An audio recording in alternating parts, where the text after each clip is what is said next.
BBC Bangla একটা খুব interesting report করেছে যে আওয়ামী লীগ কেন বারবার পাকিস্তান এবং আইএসআই এর কথা বলছে।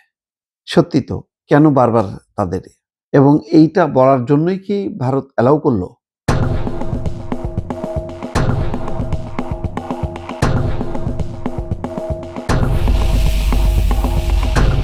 ১৫ বছরে ভারতের একটাই টার্গেট ছিল যে পাকিস্তান থেকে বাংলাদেশ কত বিচ্ছিন্ন থাকবে, কত দূরে থাকবে।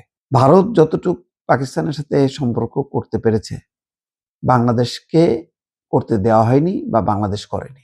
এর মধ্য দিয়ে ভারতের স্বার্থ সিদ্ধি হয়েছে যে পাকিস্তানকে বিচ্ছিন্ন রাখলো, কিন্তু বাংলাদেশের কোনো লাভ হয়নি। বাংলাদেশের যে সম্পর্ক, সবার সাথে সমান বন্ধুত্বপূর্ণ সম্পর্ক, সেই সম্পর্কের মধ্যে পাকিস্তানকে এইভাবে টার্গেট বা নিশানা কেন করলো বাংলাদেশ?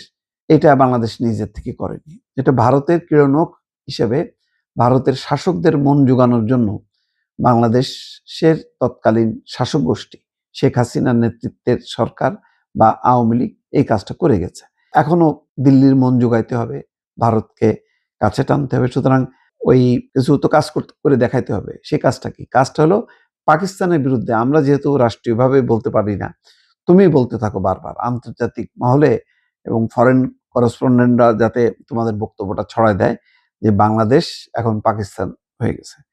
এবং সেটাই হচ্ছে সজীব ওয়াজের জয়। সেখানে মন্তব্য করেন ভারতের দক্ষিণে বাংলাদেশ পাকিস্তান হয়ে গেছে এবং পাকিস্তানের গোয়েন্দা সংস্থা বাংলাদেশে অবাধে কার্যক্রম চালাচ্ছে।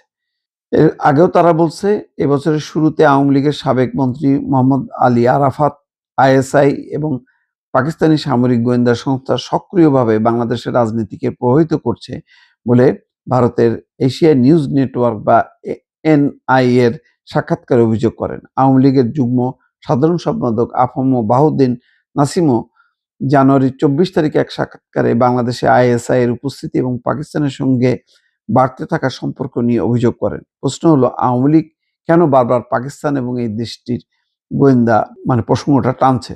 আওয়ামী লীগ সরকারের সঙ্গে ভারতের সম্পর্ক নিয়ে আগেও আলোচনা ছিল, তবে ২০২৪ সালের ৫ই আগস্টে শেখ হাসিনা সরকার পতনের পর ভারতের সাথে বাংলাদেশের সম্পর্ক শিথিল হয়।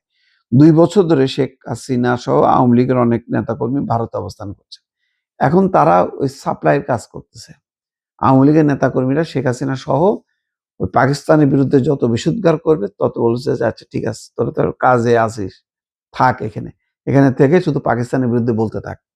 কারণ ভারতের রাজনীতিতে অন্যতম ইস্যু হচ্ছে পাকিস্তান।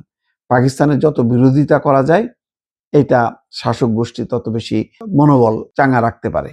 আওয়ামী লীগকে দিয়েও সেই কাজটাই করাচ্ছে। আওয়ামী লীগ ১৫ বছরে সেই কাজটা করেছে, এখনো করছে। অর্থাৎ যেমনে চালাবে পাকিস্তান ইস্যুতে ভারত, আওয়ামী লীগ সেভাবে ভাড়া খাটতে থাকবে আর কি। এইটা খুব দুঃখজনক। অথচ একবারও চিন্তা করে না যে তারা পাকিস্তানের বিরোধিতা করে, কিন্তু নিজেরা যে ভারতের দলদাসে পরিণত হয়েছে এবং অনুগ্রহ ছাড়া তা চলতে পারে না।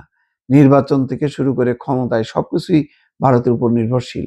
এটা যে তাদের জন্য কত বড় বদনাম, এইটা কিন্তু তারা স্বীকার করে না। তারা শুধু পাকিস্তান নিয়ে চিন্তা করে, কিন্তু নিজেরা যে আরেক দেশের দালালে পরিণত হয়েছে, যেটা বাংলাদেশের অধিকাংশ মানুষ পছন্দ করে না, এটা তারা টের পাচ্ছে না।